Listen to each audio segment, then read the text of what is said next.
నమస్కారం సింగం టీవీకి స్వాగతం. ఆంధ్రప్రదేశ్లో త్వరలో జరగనున్నటువంటి శాసనసభ ఎన్నికలలో పోటీ చేసేందుకు జనసేన తెలుగుదేశం పార్టీ తమ ఉమ్మడి అభ్యర్థుల జాబితాను ప్రకటించాయి. తెలుగుదేశం 94 స్థానాలకు, జనసేన 5 స్థానాలకు పోటీ చేస్తున్నట్లుగా ఈ జాబితాను బట్టి అర్థమవుతోంది. అంటే మొత్తం 175 స్థానాలకు గాను 94 + 5 99 స్థానాలకు ఈ రెండు పార్టీలు తమ అభ్యర్థులను ప్రకటించగా మరొక 76 స్థానాలకు అభ్యర్థులను ప్రకటించవలసి ఉంది. పవన్ కళ్యాణ్ 40 సీట్ల మీద గట్టిగా పట్టుబట్టినప్పటికీ ఆంధ్రప్రదేశ్ తెలుగు జాతి సంక్షేమం కోసం, తెలుగు జాతి పురోభివృద్ధి కోసం, అడ్డగోలుగా తయారైనటువంటి ఆంధ్రప్రదేశ్ని దారిలో పెట్టడం కోసం, అదేవిధంగా జగన్మోహన్ రెడ్డి నాయకత్వంలో నేర ప్రవృత్తితో కూడినటువంటి పరిపాలన అంతం చేయడం కోసం, గోవర్ధన పర్వతాన్ని ఎత్తడం కోసం తన సీట్ల సంఖ్యను తగ్గించుకునేందుకు చంద్రబాబుతో రాజీ పడేందుకు అంగీకరించినట్లుగా మనకు సమాచారం ఉంది. అంటే చంద్రబాబు ఏమి ఇప్పుడు ఎందాక చెప్పినటువంటి ఉన్నాయి కదా, ఏది ఆంధ్రప్రదేశ్ని, నిరుద్యోగ ఆంధ్రప్రదేశ్ని గాడిలో పెట్టేందుకు, అప్పుల్లో కూరుకుపోయినటువంటి ఆంధ్రప్రదేశ్ని మళ్ళీ దారిలోకి తెచ్చేందుకు ఇటువంటి కన్సిడరేషన్స్ ఏవి కూడా చంద్రబాబుకి లేవు. అవి పవన్ కళ్యాణ్కి మాత్రమే ఉన్నట్టున్నాయి. ఫుల్ స్కేల్లో మనోడిని బాగా రెచ్చగొట్టినట్టున్నారు. ఆ ట్రాప్లో పడిపోయి మొత్తం మీద 5 సీట్లు గొప్పేసుకున్నాడు. ఇకపోతే ఇంకా మిగిలినటువంటి 76 సీట్లలో ఈ 5 బోను 71 ఉంటాయి కదా, ఆ 71లో సుమారుగా ఒక 19 సీట్లని మళ్ళీ జనసేనకి, అంటే జనసేన కన్నా అయితే మొత్తం 5 + 19 24 సీట్లు, మిగిలిన ఒక 5-6 సీట్లనే భారతీయ జనతా పార్టీకి ఇస్తాడు. అంటే జనసేన భారతీయ జనతా పార్టీ రెండిటికి కలిపి 30-31 మ్యాక్సిమం, అంతకు మించి రావు. మొత్తం 175 స్థానాలలో 30-31 పోతే 145-144 సీట్లు తెలుగుదేశం పార్టీకి వస్తుంది. పైపెచ్చు ఈ 24 సీట్లు ఇచ్చినందుకు గాను మొత్తం ఆంధ్రప్రదేశ్లో ఉండేటువంటి కాపులందరూ, ముందుగానే చెప్తున్నాను, కాపులందరూ కూడా తెలుగుదేశం పార్టీకి ఓటేయాల్సిందే, లేకపోతే కుదిరేదేలే. ఇంకో మాట కూడా చెప్పాడు పవన్ కళ్యాణ్, మనము ఈ జాతిని, తెలుగు జాతిని ఉద్ధరించడం కోసం మన సీట్లను తగ్గించుకున్నాం, చంద్రబాబు నాయుడిని పెరగనిచ్చాం.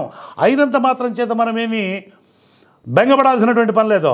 ఎందుకంటే రేపు పొద్దున చంద్రబాబు నాయుడుతో కలిసి మనం కూడా, భారతీయ జనతా పార్టీ కూడా అధికారంలోకి వచ్చిన వెంటనే మన పార్టీకి చెందినటువంటి ఆశావహులైనటువంటి వాళ్ళకు అనేక మందికి చైర్మన్ పదవులో, ఇది కార్పొరేషన్ చైర్మన్ పదవులో, ఇట్లాంటివి రకరకాలైనటువంటి ఉంటాయి, రెరా అని ఇట్లా ఎన్నో ఉంటాయి.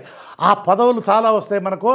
కాబట్టి మన జనసేన నాయకులు ఎవరు బెంగపడాల్సినటువంటి అవసరం లేదు అని కూడా పవన్ కళ్యాణ్ చెప్తా ఉన్నాడు. గొర్రె కషాయ వాడిని నమ్మిద్దంటే వెనకడికి ఎవరు నమ్మలేదట. పవన్ కళ్యాణ్ కనుక పట్టుకొచ్చి చూపిస్తే ఇక నమ్మకపోతారు. ఎందుకంటే అట్టాటి పదవులు చంద్రబాబు నాయుడుకి ఒకసారి అధికారం వచ్చిన తర్వాత ఎట్టుంటాడు అనేది ఈ పిచ్చి మనిషికి తెలియదా అని అనిపిస్తుంది. కొంచెమైనా తెలియదా? సరే, ఆ ముచ్చటి తర్వాత పెట్టేస్తే, ఇక ఈ ఎన్నికల దీనికి సంబంధించి బీసీల ఓట్లు, అంటే ఇప్పటివరకు ప్రకటించినటువంటి ఓట్లలో తెలుగుదేశం పార్టీ తరఫున పోటీ చేసే బీసీల సంఖ్య కాస్తంతగా తగ్గినట్లుంది. బహుశా నెక్స్ట్ అనౌన్స్ చేయబోయేటువంటి మిగిలినటువంటి 76 సీట్లు ఉన్నాయి కదా, ఆ 76 సీట్లలో 30 బీజేపీకి, జనసేన బోను, మిగిలినటువంటి 46 ఏమో ఉంటాయి కదా, ఆ సీట్లలో ఏమన్నా అడ్జస్ట్ చేస్తారేమో అనేటువంటి విషయం చూడాలి. అదే కూడా కాకుండా ఒక ఆసక్తికరమైన పరిణామం ఏంటంటే, మారిన మనిషి చంద్రబాబు నాయుడు అనేటువంటిది కనిపిస్తూ ఉంది. ఎందుకంటే 2 పేర్లు కనిపిస్తూ ఉన్నాయి. ఆయన పేరు ఏంటంటే, ఆయన పేరు మహాసేన రాజేష్ ఆయన. అలాగే ఆ తర్వాత లైవ్లో, టీవీ లైవ్ డిబేట్లో బీజేపీ లీడర్ని చెప్పు తీసుకుని కొట్టినటువంటి ఆయన శ్రీనివాసరావు ఉన్నారు కదా, ఆయనకు. ఎందుకంటే వీళ్ళు చాలా పార్టీకి పటిష్టంగా పనిచేశారు కాబట్టి పోయినసారి కూడా వీళ్ళని ఉపయోగించుకొని, వీళ్ళ సేవలను ఉపయోగించుకొని వీళ్ళని నెట్టి పారేసినట్టు బయటికి వాడుకొని ఇసిరేసినాడు అనేటువంటి అపవాదం వచ్చింది కదా. ఇప్పుడు వీళ్ళిద్దరికి కూడా సీట్లు ఇవ్వడంతో చంద్రబాబులో మార్పు వచ్చిందా అనేటువంటి అభిప్రాయము, దురభిప్రాయం కూడా కలుగుతూ ఉన్నది. ఇకపోతే కేంద్రంలో అనేక రాష్ట్రాలలో అధికారంలో ఉన్నటువంటి భారతీయ జనతా పార్టీ ఇట్లా 5 సీట్ల కోసం ఆ 5 సీట్లలో 6 సీట్లలో గెలిచేది మహా అయితే 2 3 ఉంటాయి. అంత మాత్రం చేతకే ఇంతకి కక్కుర్తి పడాలా? ఎందుకంటే రాజ్యసభలో అవసరమైన చోట్ల జగన్మోహన్ రెడ్డి ఆయన వైఎస్ఆర్సీపీ మద్దతు ఇస్తూనే ఉంది. ఏ లోటు రానివ్వడల్లా. ఎన్నికల ముందు పొత్తు లేకపోయినప్పటికీ ఎక్కడా కూడా పాలకపక్షం, కేంద్రంలోని పాలకపక్షమైనటువంటి భారతీయ జనతా పార్టీకి ఏ విధమైనటువంటి ఇబ్బంది రానివ్వలే. అయితే ఎన్నికల ముందు పొత్తు పెట్టుకోవడానికి మాత్రం జగన్మోహన్ రెడ్డి వ్యతిరేకం.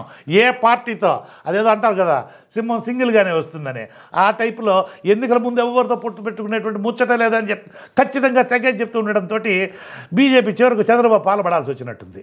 సరే ఏదైతే నెలలు కానీ మొత్తం ముగ్గురు కలిసి వస్తే కూడా జగన్మోహన్ రెడ్డికి విలువైనటువంటిదే. మన జగన్మోహన్ రెడ్డిని కొట్టాలంటే ముగ్గురు కలవాలా? ఇంకా కమ్యూనిస్టులు కూడా కలుస్తారేమో చూద్దాం. కమ్యూనిస్టులు, బీజేపీ, పవన్ కళ్యాణ్, తెలుగుదేశం, షర్మిల, తర్వాత రాధాకృష్ణ, ఆంధ్రజ్యోతి, రామోజీరావు, ఈనాడు, మహా టీవీ, ఇంకా చాలా ఉంది లిస్ట్ అయితే. సో వీళ్ళందరితోటి కదా పోరాటం.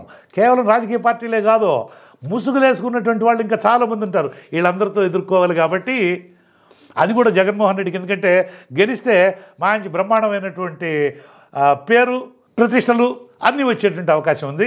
కాబట్టి ఏమవుతుందా అంటే ఇంకా రావాల్సినటువంటి జాబితాలో ఒక 2 3 ఉంటాయి. కాబట్టి ఇంకా జగన్మోహన్ రెడ్డి అయితే పూర్తిగా ప్రకటించలేదు. ఆయన కూడా ఇంకా ఎట్లా ఉండబోతుందో తినబోతున్నారు రుచెందుకని మహా అయితే ఇంకొక 60 రోజుల లోపల ఇక పోను అభ్యర్థులను ప్రకటించారు కదా, ఇక హీట్ ఎక్కుతుంది. అందరూ ప్రచార రంగంలోకి దిగుతారు. కావాల్సినంత సందడి ఈ 60 రోజులు. ఇక కాచుకోండి ఆంధ్రప్రదేశ్ ప్రజలారా, ఇంకా కాచుకోండి. ఈ వీడియోని మీకు నచ్చితే దీన్ని లైక్ చేయండి, అలాగే నలుగురితో షేర్ చేయండి. అదేవిధంగా మన సింగం టీవీకి విచ్చేసి అక్కడ సబ్స్క్రైబర్స్గా చేరి ఆ పక్కనే ఉన్నటువంటి గంట గుర్తు కొట్టండి. అప్పుడే మేము కొత్త వీడియో చేసి అప్లోడ్ చేసిన వెంటనే ఆ వీడియో మీకు చేరిపోతుంది. నమస్కారం.